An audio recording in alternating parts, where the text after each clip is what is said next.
안녕하세요. 이민장입니다. 이 시간은 일반인의 사주를 하나 풀어보겠습니다. 사주는 58세 여맹이고 갑진년 무진월 무술일 임술시에 해당합니다. 이 사주는 토가 왕한 진월에 태어나고 진중에 무토가 투관하여 토가 왕하고 또한 술시와 술일과 진년이 토이기 때문에 토가 매우 태왕합니다.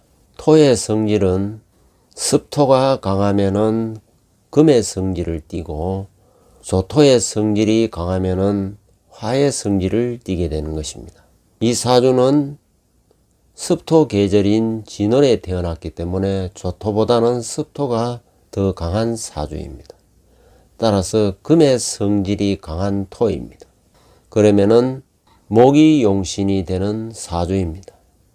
목이 용신이면은 목을 생해주는 수는 희신이 되고 목 용신이 생하는 화는 한신이 되는 것입니다.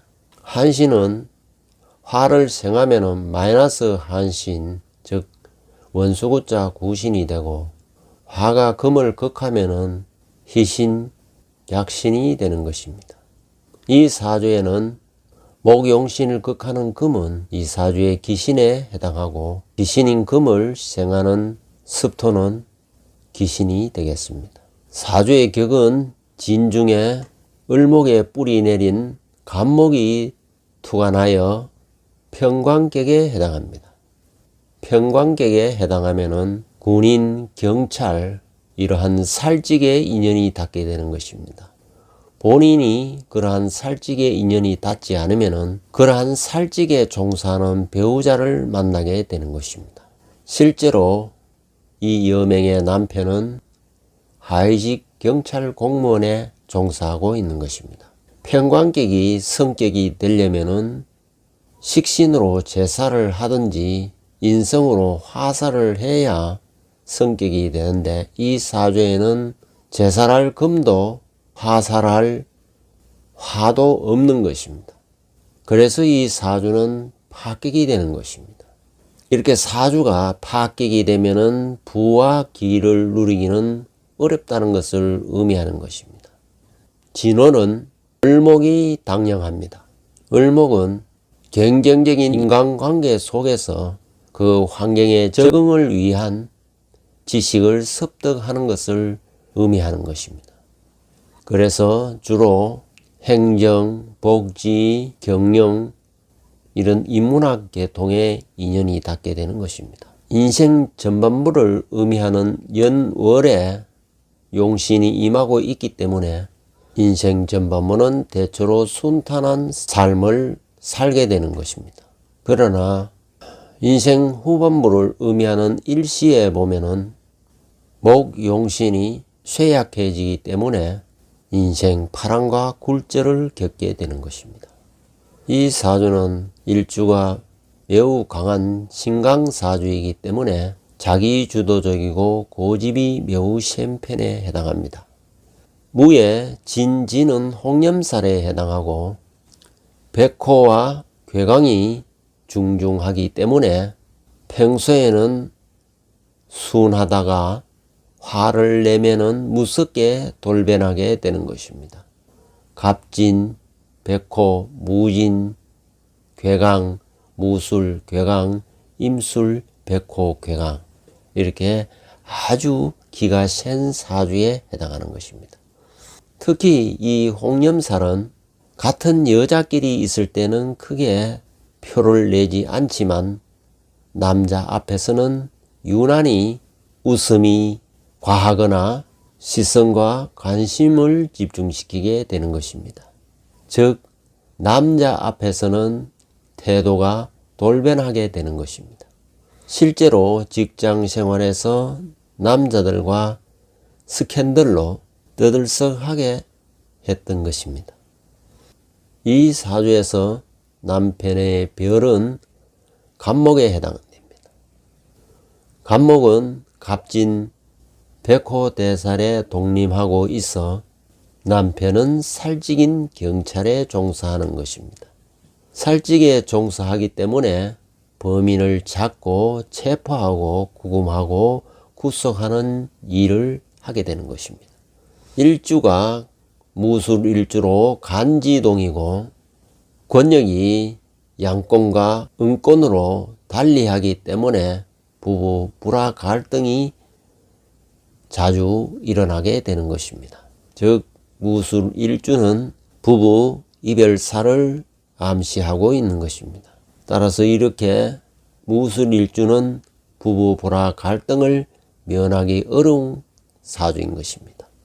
특히 홍염살인 진중에 을목이 있어 을목은 일간과 무게 합하고 월간과 무게 합하고 진중의 무토, 술중의 무토와 암합을 하고 있기 때문에 외간 남자와 바람을 피울 수 있다는 것을 암시하고 있는 것입니다. 실제로 2014년 갑오년에는 유부남을 만나 임신을 하고 낙태했던 적이 있습니다. 자식은 술중 신금에 해당합니다. 금은 사주의 기신으로 작용하기 때문에 아들 덕을 잇기는 어렵습니다. 그러나 다행히 술토는 한신이기 때문에 큰 무리 없이 무난하게 지내고 있는 것입니다. 실제는 취직을 하지 못하고 백수로 지내고 있는 것입니다. 특히 무술일주는 남편으로 인한 근심 걱정이 많은 사주가 되는 것입니다. 더구나 비겁이 중중하여 재가 들어오면은 군비쟁제가 되는 사주인 것입니다. 즉 군비쟁제가 들어오면은 재물이 산산조각 나게 되는 것입니다. 즉 재물이 들어오면은 나가기 바쁘게 되는 것입니다.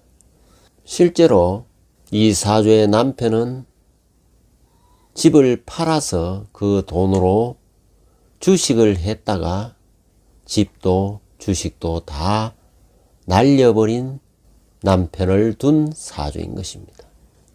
그래서 지금도 항상 그 문제로 인해 크게 후회하면서 부부 불화 갈등을 계속 빚고 있는 것입니다. 울로를 보면은 정묘, 병인, 을축, 갑자, 계해, 임술 이렇게 흘러갑니다. 즉 목운에서 출발하여 수운을 거쳐 금운으로 가는 사주입니다. 즉 초년은 길한 운이나 말년에 갈수록 흉함이 많은 사주라 할 수 있습니다. 왜냐하면 금운은 기신운에 해당하기 때문입니다. 지금은 임술대운에 와 있습니다. 그리고 다가오는 대운은 신유대운입니다. 금이 왕해지는 운에 접어든 것입니다. 현재 세운은 경자 신축년인데 금이 왕해지기 때문에 어려움이 예상이 되는 사주입니다. 특히 올해는 세운의 축과 대운의 술 이렇게 해서 축술 및 사명이 형성이 되면은 재산으로 인한 분쟁 갈등이 일어날 수가 있는 것입니다. 사전투표는 역시 부정선거의 온상이었습니다. 어떠한 일이 있어도 사전투표를 하면 안 되는 이유입니다. 선관위가 정상적인 기관이 아니기 때문입니다. 불법을 자행하고 편향된 선거운동과 불순한 목적을 가지고 악랄한 수단을 동원하고 있습니다. 합법적인 기관 활동을 하지 않는다는 것입니다. 선관위의 불공정한 짓을 계속하게 내버려 두고는 제대로 대선을 치르지 못합니다. 대선에 앞서 선관위부터 먼저 뜯어곤차야 합니다. 선진국은 백신 치료로 코로나가 사라지고 마스크에서 해방되어 가고 있습니다. 문재인은 조작과 거짓을 일삼아 임시 방편으로 위기를 모면하는 쇼에만 집중하고 있습니다. 문재인은 정권편에서 분리하면 숨기고 감추고 뭉개는 것입니다. 1조 6천억 원을 쏟아부어 차이나타운을 건설하겠다는 최문수는 1대1로 사업으로 강원도 차이나타운을 중공식민지의 전진기지로 삼아 대한민국을 중국의 속국으로 만들려는 매국노 짓을 하고 있습니다. 이를 반대하는 국민청원이 60만 명에 육박했습니다. 그러나 최문수는 강행할 뜻을 밝혔습니다. 더 이상 좌시할 수 없어 탄핵을 촉구하는 바입니다. 양대 정당의 프레임을 깨부수지 못하면 대한민국은 희망이 없습니다. 여론조사에 허경영이 나타나지 않으니 허경영을 찍고 싶어도 사표될까 두려워 어쩔 수 없이 양당으로 갈리는 현상이 이번 선거에서도 여실히 드러났습니다.